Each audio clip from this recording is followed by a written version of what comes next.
elite state of mind. It's so groovy. It's knocking and banging. All you wonky dudes out there, all you freak beat dudes, all you sideways dudes, you crab wavers, you something, and you others. You gotta love this banging song. Boing, boing, boing. How the rest of boy. Yeah, like I was listening to the dope beat again because you know the download is up. The beginning with the girls. Yeah. You know, like you know. Well, that's a story behind that though. That's not even like we like. You don't listen to hip hop? No. Well, I don't really listen to hip hop either. I'm just too old-fashioned for it or something. I'd just rather listen to blues or rock and roll. It just doesn't relate to me. Yeah, especially Jay-Z's new video, you know, where he gets shot at the end. What's all that about? I mean, I don't know, I just don't relate with all the guns and that stuff. It's just not my kind of thing. Yeah, too simple for it. And I don't have enough bling back to be in that kind of, yeah, so I'm not really in that category.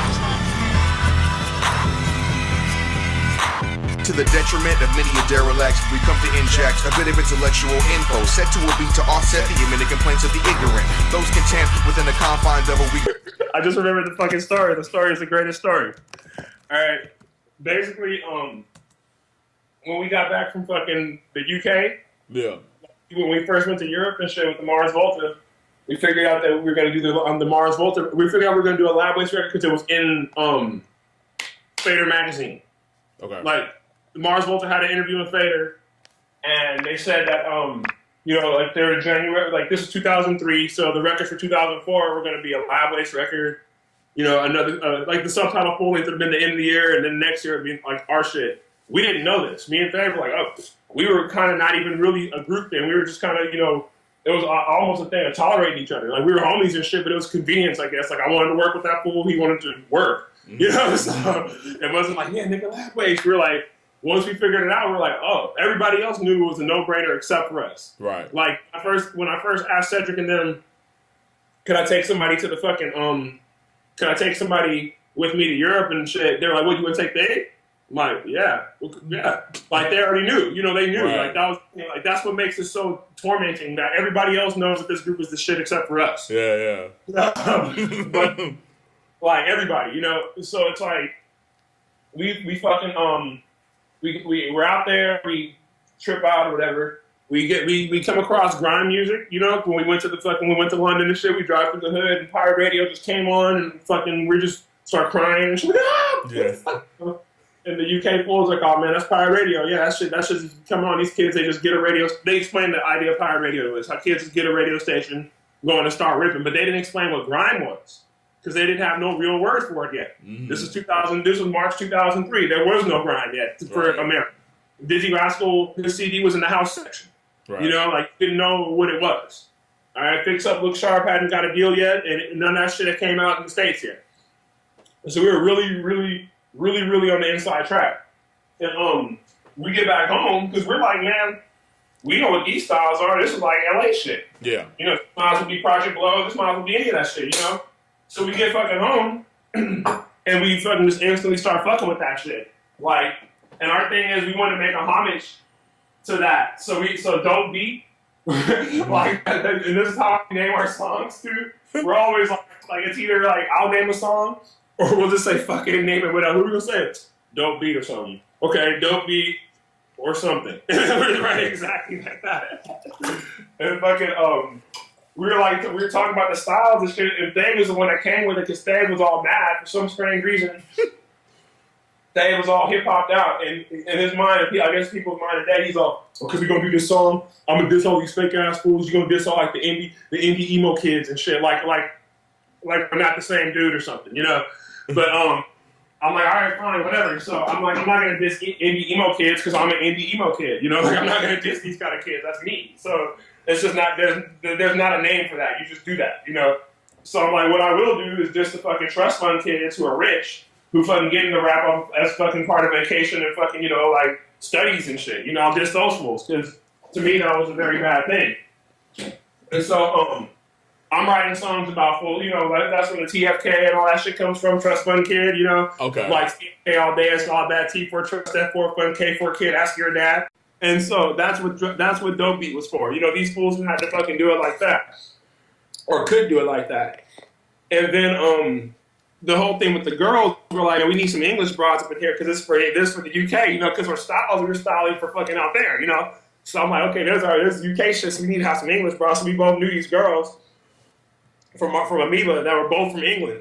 They didn't know each other in England, but they're both from England. Like, it was a black chick and a white chick.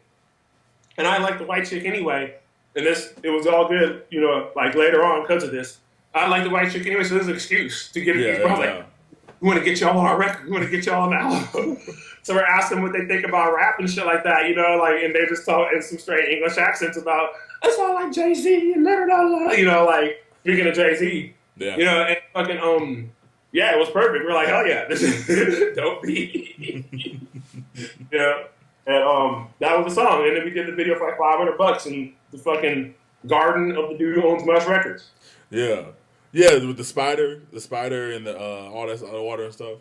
Yeah, I bought that spider after the video shoot for $10 and named him Thurston after Thurston Moore from Sonic Youth. Okay. That's what's up. Yeah. straight trip for you. Hell yeah. Well, right off the bat, let's see Cita Strobe, the new EP. Leggings are the style of the day. Ladies love it when they get to layer them in many ways. I like to see the legs in them. What more can you tell us that we don't know about it? It originally was supposed to be in 2 parts. The name came from this club in downtown LA called La Cita.